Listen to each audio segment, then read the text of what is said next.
전 세계가 치솟는 물가로 몸살을 앓고 있습니다. 특히 러시아와 우크라이나 전쟁의 직격탄을 맞고 있는 유럽은 에너지 대란으로 가스요금과 전기요금이 무섭게 치솟았고 우리나라 역시 10월에 큰 폭의 인상이 예고돼 있습니다. 이렇게 줄줄이 공공요금을 인상할 수밖에 없는 이유, 또 유럽 에너지 대란이 우리에게 미치는 영향까지 오늘 정철진 경제평론가와 살펴보겠습니다. 안녕하세요. 네, 안녕하십니까. 네, 앞서 아치는 월드라는 코너에서 전해드렸었는데 유럽의 8월 소비자 물가 지수 상승률이 9.1%로 역대 최고치를 기록을 했습니다. 미국이 지난 6월에 9.1%를 기록을 했을 때도 41년 만에 최고치라고 난리가 났었는데 유럽도 그 충격이 상당할 것 같아요. 그렇습니다. 유럽 지역은 이번 우크라이나 사태에 가장 직격탄을 맞는 곳이죠. 특히 어떤 부분이 연결고리냐, 바로 에너지 쪽입니다. 러시아가 석유, 천연가스 강국이기 때문에 여기서부터 시작된 에너지 대란으로 촉발된 인플레이션이 큰 문제인데요. 자, 지금 화면에서 나오고 있지만 유로존 소비자 물가 상승률이 9%를 넘어서게 됐습니다. 근데 더욱 중요한 것은 저게 끝이 아니라는 것이죠. 현재 나오고 있는 에너지 대란의 분위기를 본다면 아마도 다음 달, 특히 연말, 겨울이 되면 될수록 저 에너지 대란을 통한 물가 상승의 문제는 훨씬 더 커질 수가 있기 때문에 벌써부터 유럽 쪽에서는 저 에너지 대란에 대한 문제가 커지고 있는 겁니다. 러시아가 경제 제재에 반발을 해서 에너지를 무기 삼아 지금 횡포를 부리고 있지 않습니까? 네. 프랑스와 독일에 또 가스 그 공급을 중단을 했고요. 자칫하면 유럽이 겨울에 난방을 못할 거란 얘기도 나와요. 그렇습니다. 유럽 지역의 난방, 이제 천연가스를 통해서 이루어지게 되는데요. 큰 틀에서의 세계 천연가스 시장은 두 축으로 나눕니다. 유럽 쪽 지역에서 사용하는 천연가스, 미국이 공급하는 이제 천연가스, 헬리허브라고 하죠. 근데 지금 문제는 유럽 쪽에서의 천연가스 공급의 거의 40% 가까이, 그 이상을 거의 80%의 뭐 국가에 따라서는 러시아가 공급을 하고 있다는 것이고요. 네. 바로 이것을 이제 끊었다가 공급했다 하면서 천연가스발 에너지 대란이 나오고 있는 건데요.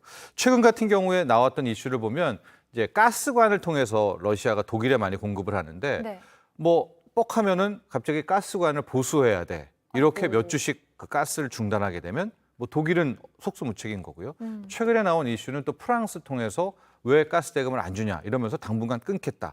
이런 식으로 하게 되니까 지금 유럽은 혹독한 겨울을 맞을 수도 있는 그런 가능성이 있어서 그래도 다행인 것은 유럽 각국이 이제 저마다 올 겨울에 쓸 천연가스들은 이제 채워놓고는 있는데 비축을 해두고는 있는데요. 이게 올겨울만 끝이 아닌 거죠. 내년도 있고 후년도 있고 그래서 이 유럽 쪽의 에너지 대란 이에 따른 물가 상승 이것은 계속될 문제라고 보여집니다. 그래서 지금 유럽 각국의 전기요금이나 가스요금이 많이 오른 거군요. 그렇습니다. 거의 웬만한 국가에서 전기요금은 2배 이상, 뭐 천연가스는 뭐 2배, 3배가 이미 오른 그런 상태고요. 영국 같은 경우에도 지금 뭐 도시가스 요금이 계속 오르기 때문에 어쩔 수가 없는 그런 상황이 돼서 독일은 일부 지역에서는 이미 배급제를 쓰고 있습니다. 뭐 특정 시간 이런 데에서. 그리고 영국 또 기타 나라들도 이런 상황이라면 전력 배급제, 또 에너지 배급제를 쓸 수밖에 없지 않느냐. 우리나라 입장에서 보면 아니 유럽이 그 정도야 하시겠지만은요. 지인들한테 연락해 보시면은 지금 뭐 전기료, 가스요금 이런 것 때문에 뭐 유럽 완전히 지금 혹독한 그런 생활을 보내고 있습니다. 그렇군요.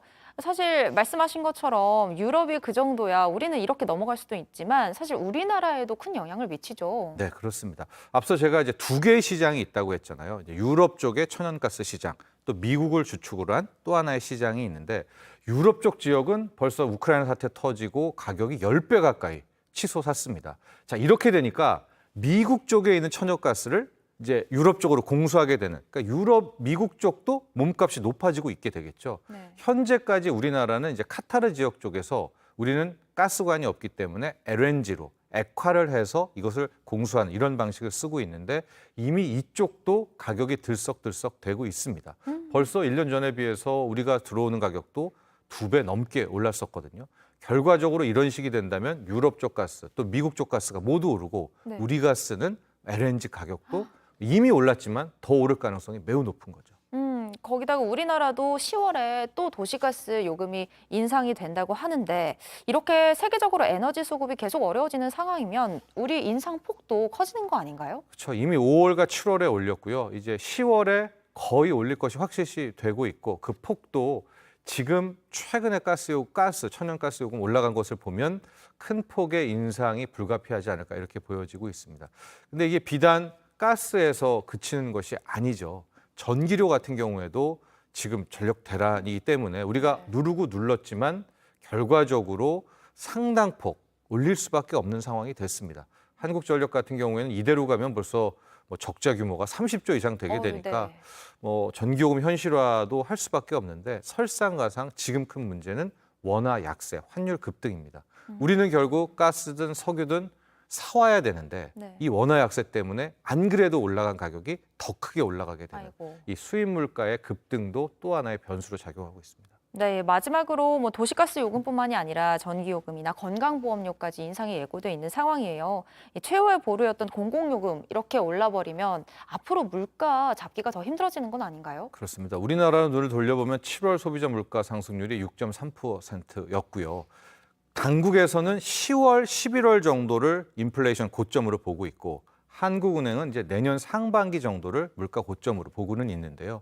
자, 이런 식으로 지금 공공요금발 인플레가 나온다면 글쎄요, 당분간 우리의 소비자 물가 상승률 고점이 9월일 거야, 10월일 거야, 11월일 거를 예단할 수가 없습니다. 그래서 올 하반기는 서비스 물가, 에너지 물가 이것뿐만이 아니라 이 공공요금, 그동안에 눌러왔던 공공요금발 물가 상승도 또 하나의 큰 문제가 될 것 같습니다. 네, 올겨울 비싸질 난방비에 벌써부터 걱정하는 분들 많으실 텐데 유럽 같은 에너지 대란은 발생하지 않았으면 좋겠습니다. 지금까지 정철진 경제평론가였습니다.